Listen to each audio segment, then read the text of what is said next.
Alright, for our instrumentation project, we are building a 3D printer heated enclosure that's temperature controlled. The first photon here is connected to a temperature sensor. It publishes a variable that is read by if this then that, which then in turn sends information to a Wemo smart outlet. So whenever the smart plug is triggered, it'll turn the heater off or on depending on what temperature it's at. The variable is also published to this photon, subscribes to it to light up this LED whenever the heater's on to let you know when the heater has turned on or off.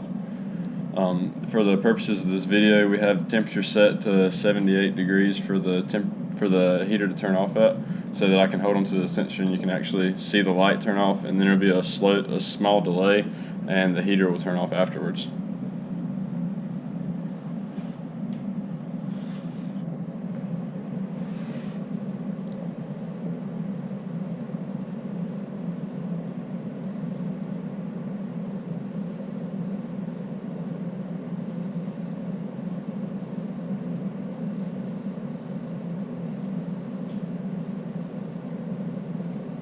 So there's the light going out, and in a few more seconds the heater will turn off as well.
And there the heater goes as well.